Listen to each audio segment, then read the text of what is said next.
One of the great things about the Ball-First Trainer is this. When you look at the setup of all the great players, and then you look at the impact condition that you see with all the great ball strikers, you see this. You see this is set up, and all of a sudden you see forward lean, weight turning to the left. And from this standpoint, you can substantially see weights on the left side, shoulders are square, but this forward lean allows for the club head to come down to where you're hitting down on your golf ball. We obviously know that when we're hitting down, we're not chopping down from the outside, but we're gonna be slightly on the inside hitting down with forward lean. We know we used to use chalk, we used to use tees behind to show that your downward angle, you have to find out, are you hitting behind it? Are you hitting it thin? And typically we see most golfers that are hitting poor iron shots, regardless of backswing, you start to see the club head pass the hands.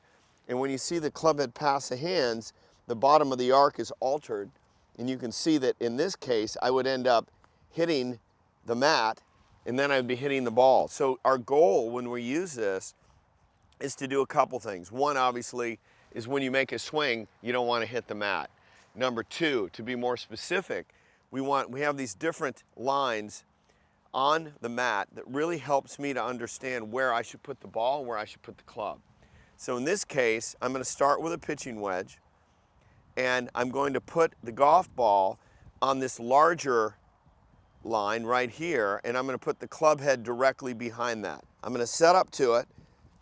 I'm going to have the student make a few swings back and through, and I want them to find out where the bottom of their arc is. So when they start off, they start right at this point, and when they hit it, you can see they make the strike, and then at that point, they should be able to see where that divot started. The divot starts about 2.5 inches forward of the golf ball.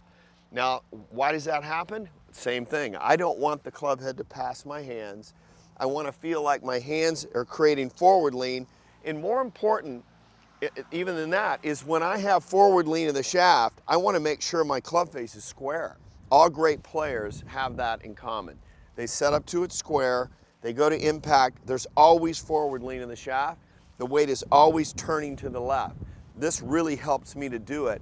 And if I don't do it, I'm going to hit the mat. Now, if you do hit the mat several times in a row, just go ahead and try to secure it with a tees. You can see these little spots on the mat right here, and I can go ahead and stick tees into the ground to secure the mat so it's not moving around. A lot of people think they want forward lean, but look at how the club face is wide open. This little pathway right through here really helps me to see that the club face needs to be square to that path as I'm hitting the golf shot.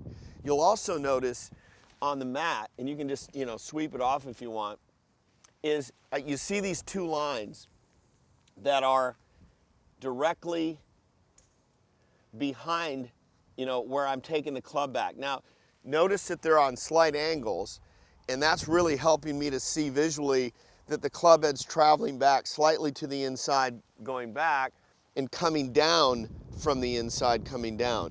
And these two little rails really help me in my, visually to see what I have to do. So I'm going to hinge the club back, and I'm going to get the forward lean right there.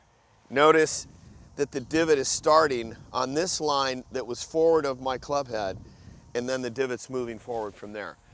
Great indicator on really how to monitor your impact condition, because that's the most important thing in golf, is having that forward lean. How are you going to get there? Most people don't know. You have to have something like this, and this is one of the best things I can think of that will help a person to monitor that.